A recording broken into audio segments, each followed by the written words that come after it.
On World No Tobacco Day 2017, the World Health Organization is demonstrating that tobacco-related diseases pose a major threat to global public health. But it's not just health that tobacco damages. Tobacco use is a major barrier to sustainable development on a number of fronts: food security, gender equity, education, economic growth, and environment, just to name a handful. It is a millstone around the neck of global development. So that is why I'm very pleased this year that the World No Tobacco Day is dedicated to showing the world how tobacco control is a driver for sustainable development. Tobacco needlessly kills more than 7.2 million people every year, with over 80% of them living in low or middle-income countries.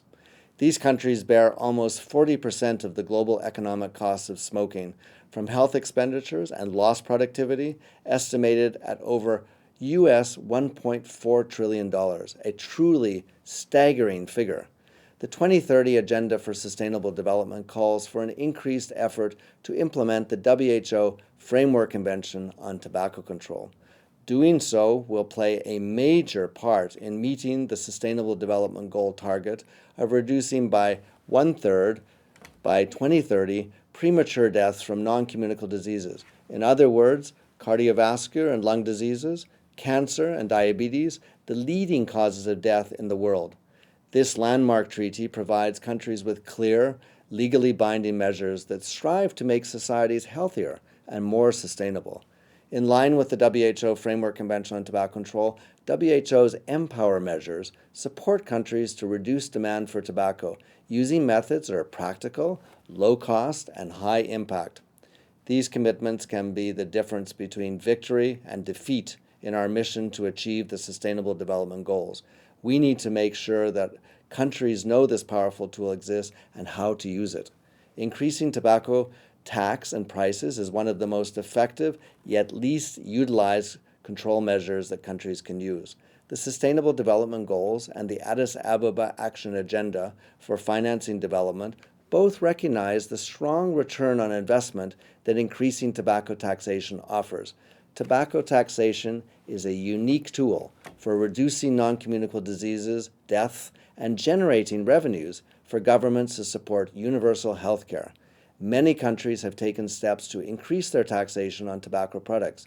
In 2013, governments collected nearly $270 billion in US dollars in tobacco excise revenues, with approximately 60% being raised in high-income countries. But if all countries increase taxes by just $1 international dollar per pack of cigarettes, in other words, about 80 US cents, an extra 140 billion US dollars would be generated. This represents an increase of over 50% in tobacco excise tax revenues. This windfall of funds could be used to implement the Sustainable Development Goals. Unsurprisingly, taxes aren't popular with the tobacco industry, and that is one reason why we at WHO like them so much. But it is also why we stand ready to help countries oppose big tobacco and introduce taxation. So on this World No Tobacco Day, I urge governments and partners to rise to the challenge of beating tobacco by adopting measures that reduce demand for this deadly product.